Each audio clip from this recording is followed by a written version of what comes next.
Yes guys, what's up? So wanted to do a quick video. Sun's shining bright in the UK today, but you know what? Yeah, still freezing, right? And the thing's this, right? I want to do a video on I just want to do a video on best pound for pound fighters, if you will, in terms of punching power. Who do I think is the biggest punchers? And I'm gonna pick one fighter and say that I think this particular guy, this particular weight class, bangs the hardest. Now, I think statistics, first of all, aren't the be all end all, because, like, let's say someone like, first of all, the first name that comes to my mind is Marcus El Chino Maidana. I think him and Lucas Matisse are known for punching power. For example, right, at 140 and 147. Now, the thing is with them two Argentinian big banging fighters is that they go for the knockout. Do you know what I mean? They really push for the knockout. But this isn't a video about who is the best knockout artist. This is a video about who do I think is the biggest. If we put pound for pound on everyone on a bag and they had to lick a right hook or a left hook or a straight right, who do I think has the hardest crack to their punch? Now, first of all, let's talk a little bit about punching power. Are you born with punching power? Let's talk about this. Let's regress into this. I think everybody is born with different muscle fibers, different genetics. For example, black people, I've said it before and I'll continue to say, I don't care what no one says. Black people make better boxers, better basketballers and stuff of that nature because they are fast twitch muscle fibers. A study was carried out where it was shown that black people have fast twitch muscle fibers. But then obviously you have other races who have advantages and other things. But obviously in boxing, speed I think is the main key element. Because if you're able to catch your opponent and switch that trigger, pat, you know, if you've got speed, timing and everything, you can learn. Power you can increase with weights and stuff. You can increase punching power, which is my next thing. But speed is something that's very difficult to increase. But right, so can you build punching power? I think yeah, to an extent you can build punching power. But do you know, have you ever heard that saying, like, oh, that guy's really heavy-handed? You ever heard that saying? Well, to be honest with you, what that means is, like, I mean, if you look at my fist, right, I've not exactly got a small fist, but like my wrists are slim, right? I've got a slim wrist. My fist is not, like, I've got a good knuckle, a good pair of knuckles, a good, like, solid fist. It's not light, and it's a bit out of proportion to my wrist. Like, I've got a big hand, not a big hand, but like I've got a wide hand and like wide knuckles, right? But some people, what they have is like proper small, skinny little hands, and they're like small. And if you look, then people aren't very heavy-handed guys. And I think that this plays a role because when you punch, if you've got heavy levers, if your hand is heavy, and when you swing that, it's gonna give you a bit more crack to your punch. Okay, that's the first thing. And I don't think many people take that stuff into consideration. Is the weight distribution of, you know, your hand, is your hand heavy or not, right? Because if you look at Floyd Mayweather, he's not a big puncher. He was a decent puncher at the lighter weight division, but he's never been a big banger, you know, a huge knockout artist, and he's not really got big hands. But if you look at someone like Maidana, he's got like solid big hands, you know. His hands are heavy. They just look like the bone is more dense on his hands, and he's got solid hands, you know. And I think that also helps your punching power. But, you know, obviously there are fighters in history who've had like smallish hands who can also bang. So, you know, that's not the be all end all of it. But I think that's one small contributing factor. Now, and then you look at like the other genetics, like, I don't know, just natural physical ability. You know, how strong is someone? Like, there are people who, when you go into the gym, right, people, you know, growing up, people, you know, you got ectomorph, mesomorphs, and endomorphs, right? And I think that these different like categories of body types, right, are different athletes. You know, like you'll get some people who, for example, are fat, have big, massive. Like, I'm gonna give you the breakdown of people, right? First of all, right.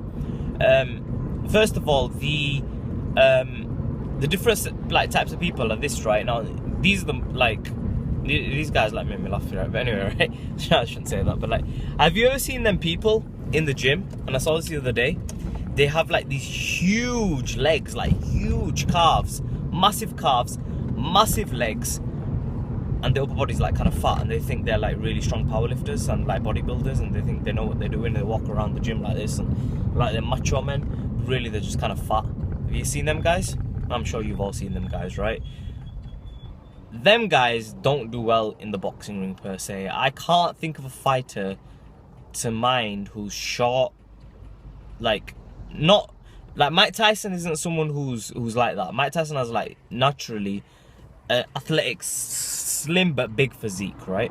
And then you get like, so this moves on to the next thing. Then you have other people, right, who are kind of like a bit in the middle, and they're like, you know, they got big-ish legs. You've got a lean, good physique. Then you got the other people like Tommy Hearns type, right, who are tall, skinny, but you know, are fast and can maneuver. Someone like, I don't know, currently Amir Khan's like that. You know, naturally a skinny frame, naturally and tall. But the thing is, right, when you get these tall, skinny, scrawny fighters, right, who are naturally skinny, they actually have a lot of snap to their punches. Like Tommy Hearns, he could bang. He was a small, skinny dude. But like sometimes you get people who can't bang and they're skinny, and you know what I mean. And they're the people in the middle that I'm talking about. You know, that like a Mayweather, there is someone like who's in the middle, and I think that's the majority of athletes. But like we're talking about boxing, and like I'm going a little bit off track and a little bit haywire, and it's a little bit all over. It's, you know, I'm a bit tired. Bear with me. But try and grasp more or less what I'm saying. Don't quote. I hate when people quote me like word for word and everything I say and say, "Oh, you said this, you said this." You know what I mean? Like, come on, give me a break, man. Right? I'm tired. Look how many videos I'm giving out for you guys. How much time I'm giving. But anyway, right? So, yeah. So I think these attributes make a difference. But I also think that punching power could be built. I mean, like, if we look at someone like who moved up. I can't think of anyone right now. I'm too tired. But like, look at this, right? So you have people. Okay, Amir Khan's a perfect example of this. Okay, I don't want to bring him up all the time, but he is a perfect example. When he was at 140, he was banging a few people out early on, but then his punching power started to totally diminish. And when's the last time we saw him really crack someone and smash them? I think the last person was Marcus Maidana, that left hook body shot that Amir Khan threw. I think that was a tremendous punch. It was a really hurtful punch. Another punch was the one to Judah.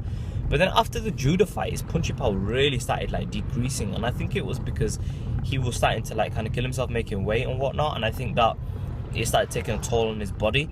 And then this is where like what I'm saying, like weightlifting and stuff makes a difference. Because as soon as Amir Khan moved to 147, he faced Luis Collazo. And he dropped Collazo 3 times in the fight, twice from body shots, I believe. No, in fact, once from body shot, twice from headshots, yeah. And but the body shot set the second knockdown up, and the third knockout was caused from like fatigue from the second shot. But the first shot was just straight on the chin, but and it licked him, and the thing is, like Amir Khan, he's been training a lot of weights and with Tony Brady for his core. So like, do I think you can build punching power? I think you can. Like, if you look at Iron Mike Tyson, I think he was a harder puncher in the 90s than he was in the 80s. I think he could just bang harder. I think he was just stronger, more like, I could think he could punch harder. Like, when he used to punch his opponents, he used to like knock them flush out in the 90s, and even later on in his career, he would say he had more punching power, more leverage in his punches. But early on in his career, he had speed, which is more important, right? And he had better boxing, he had better footwork, and I think that's more important. And he had power. No, I don't think he had as much power as he did in the 90s because of the weightlifting. But like, when you do all that weightlifting that Tyson did, his speed definitely diminished, his footwork diminished. But yeah, so who do I think, right? Taking all these factors into account, I mean, I think that you're genetically born with punch power. But I think also in addition to that, it's like how much of a good athlete you are. How much you build your, you know, how much you build your punching power, how you do it, because you could train for like speed, for like not do any weight training, and you get someone who does like weight training on their core, and you'll find that person punches harder. But it's like, it's all about distribution and like where you're building the weight. Are you building on your legs? Are you building on your core? Are you building on your arms? Whatever, like, you know, and all these things make a difference. Like, is it going to increase your stamina? Is it going to help your footwork? Is it going to increase your speed, your power? Is it going to decrease your speed? What's it going to do? Like, everything that you do in the gym, it makes a difference because of this weight distribution that I'm talking about, the muscles that you're building. So, like, moving on from that, right, who do I think are the biggest punchers? pound for pound in the sport, and I'm gonna name a few. I think at 140, we'd have to say the biggest puncher is Lucas the Machine Matisse. I don't think there's anyone at 140. Maybe Danny Garcia, but I think Matisse hits harder. I think that Danny Garcia is a more blessed boxer. I think he's a better boxer than Matisse. That's why he's got a better record. That's why he punches harder. The sun's really getting to my eyes. But anyway, right? That's at 140. I think at 147, the biggest banger has to remain as Marcus Maidana. I think that Maidana's still at 147. Like, who else is there? There's there's one more person. I think at 147, it would be a toss-up between one-time Keith Thurman, and Marcus Maidana. I think that them two are the hardest punchers at 147, and I don't know who punches. I'd say Maidana still punches harder. I think that Keith Thurman's got more skill, and I prefer Keith Thurman as a boxer. I think I'd pick him to win more fights than Maidana, but I definitely think that Chino Maidana carries the heaviest hands at 147. I think is the heaviest hitter at 147 even now. I mean, he hasn't had the amount of knockouts he used to have at 140, and he's not proved to be a knockout artist so far at 147. But I mean, you look at who he's hurt. Floyd Mayweather, he hurt him, definitely hurt him. I mean, you look at who he's dropped. Bronner, Soto Caras, what's his name, man? Josecito Lopez. You look at these fights, and Maidana has, he's still got that crack, and I think he'll do fine. He's building more into the 147 division even now. But he's established at 147 now. But like when he first started at 147, I think he was moving up from 140, and he wasn't like stable at the weight, and now he's becoming more stable at the weight. But anyway, I think like Maidana or Thurman, I don't know. I think like Thurman, he's like established 147 fighter. Like he's really established. I mean, he's not a 140 fighter. He's a 147 banger. And I don't know, Thurman, Maidana, one of the two. Anyway, right? 154, Canelo Alvarez. I think that Saul Alvarez, I think he's unmatched in the power department. Excuse me. I think Thurman's unmatched in the power department at 147. Canelo's unmatched at 147. I can't think of. There's that other fighter. What's his name? The black guy dresses like Tyson. I forget his name. Right, he's a good banger, but why do I forget his name? But I just don't think he punches as hard as Canelo. I think that Canelo, the reason he hasn't had the knockouts is, as I explained before, I think he's a boxer puncher. He doesn't concentrate too much on the knockout. If the knockout comes, it comes. But Canelo could definitely bang. I mean, when he hits people with body shots on 154, they really feel it. A lot of the time they drop. And that, to me, shows tremendous punch power. I think when Canelo bangs, it really hurts his opponent hard. Then we move to 160. Who is there at 160? Surprisingly, I think Cotto's got power at 160 for some reason. I think that extra pound just makes, I don't know what it is, but makes a difference. Cotto's got power at 160. But then there's another fighter at 160 pounds, who has way more power than anyone else, hands down, and that's obviously Triple G, Gennady Golovkin. I think Golovkin carries definitely the most power at 160 by far. Okay, so we're moving up a weight class. We're going to James DeGale, Carl Froch. We're going to the UK weight class. This is like a UK weight class. Started at 140, gone up to here now 160. Gone up from 160, and now we're at Carl Froch, James DeGale, George Groves, Andre Ward. I personally would say that at that weight class, I would say out of the elite, right, out of them top fighters, I would say Carl Froch has to be the biggest banger at that weight class. Personally, I think that. I think Andre Ward's got more skill. I think Groves can bang. I think DeGale can bang. But I think Froch, he proved that he has that power against George Groves. I mean, you can't do that to an opponent if you haven't got some serious knockout power, and Carl Froch did that. Froch definitely has power. I think Froch rules that weight class in terms of power. And then we skip. I'm gonna skip a few weight classes because then you got Kovalev in the weights above. But who then at heavyweight? Okay, let's go straight to heavyweight. I think that at heavyweight, the biggest puncher is definitely Deontay the Bronze Bomber Wilder.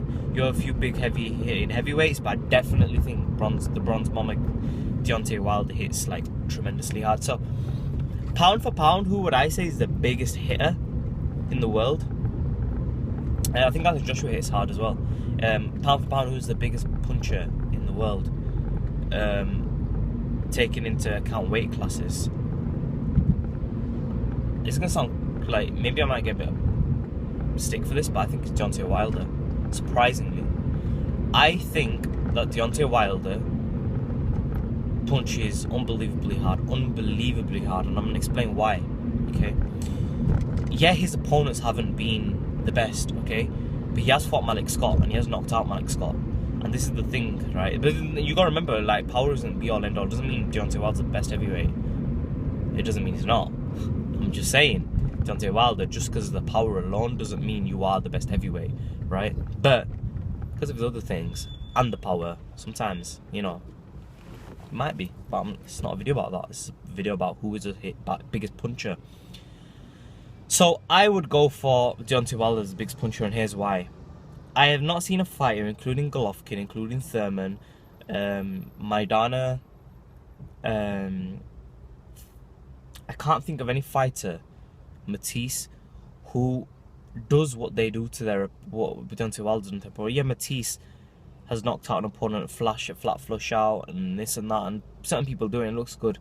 And Danny Garcia's got that big left hook, and he knocks it. But listen, Deontay Wilder has a 100% knockout ratio, 100%. Okay, irrespective, if anybody else fought the level of competition Deontay Wilder's fought in their weight classes, they would not have a 100% knockout ratio. Not 100%. Maybe Maidana or Matisse or someone would, but Deontay Wilder, why I put him as the biggest puncher is because of this. Look what he did to Malik Scott. He just tapped Malik Scott, and people feel that's a setup. Like, there's, like, do you know what I mean? Like, it's like Ali fought Liston, right? Well, I'm totally different, like, thing we're talking, right? It's different levels, but like when Ali fought Liston, everyone said, like, Liston fell on purpose, you know? I don't believe that. I just don't believe that. I think that it was just one of those things in boxing, you get clipped somewhere and it just affects you in a certain way. And I think that's what happened to Deontay Wilder and Malik Scott. I think when Malik Scott felt Wilder's power, it shook him down to his boots. It really shook him. And I think it just hurt him. Like, it was the left hand and then the right cross. I think it was the left hand, the tap of the left hand. I think if you get hit by a fighter going like that, like, just as much as Deontay Wilder, as big as he is, like, Malik Scott isn't the biggest heavyweight, like, it can have an effect on you. And I think if you look at Deontay Wilder on the bags and how hard he hits, like, man, it's crazy. It is crazy. And, like, not only that, you look what he did to Sergi, who was that guy that spasmed out? I forget his name. But, like, when you look at him, how he spasmed, like, that was no joke, man. He spasmed. Like, I don't know what God put in this guy's hands, yeah, and Deontay Wilder's hands. He's lanky, he's tall, he's got like a Tommy Hearns type of physique in the heavyweight division. But Tommy Hearns could bang. Remember, Tommy Hearns could really crack. And I think Deontay Wilder, he's crazy, man. He's got crazy power. Like, he builds it, but I think he's born with that as well. And it's like, if he didn't do any weights, this guy would be a skinny little rat, skinny tall rat. Okay, but I mean, like, this is what I'm saying. Like, them, you know, people look at these short people with big cars and big legs. It goes back to what I'm saying. Like, them guys can't do crap in the ring. I put them in the ring, get them into a real fight, they get whacked up. They'd get whacked up. That's the truth of it. And you know the ones I'm on about, man. When you're in a change room, you can smell the feet from a mile away. Them guys, all right, and they think they're powerlifters, bodybuilders, and they think they're like, oh, we're doing it, we're big guys, but really they're just fat. Do you get what I mean? But like, Deontay Wilder is skinny. He's like, he's got muscle on him now because of the weight training that he does, but he's naturally a slender guy. And Deontay, the Bronze Bomber Wilder, right? I think he is the hardest puncher, pound for pound, in boxing at the moment. That's what I truly think. Let me know what you guys think. Comment section below. Subscribe as always. However, there is the argument that Deontay Wilder goes for the knockout a bit too much. But then again, man, come on, that guy, look what he's done to his opponent. Sometimes when he cracks him, they feel it. Especially now. Forget the past, he was young, right? He's maturing as a man now. Look at his power now. Look at him now. Let me know what you think. Comment section below. Subscribe as always. Deontay Bronze Bomber Wilder, biggest puncher, pound for pound in boxing. Or am I being ridiculous and you thinking that Golovkin is, or another fighter? Let me know what you think. In a bit.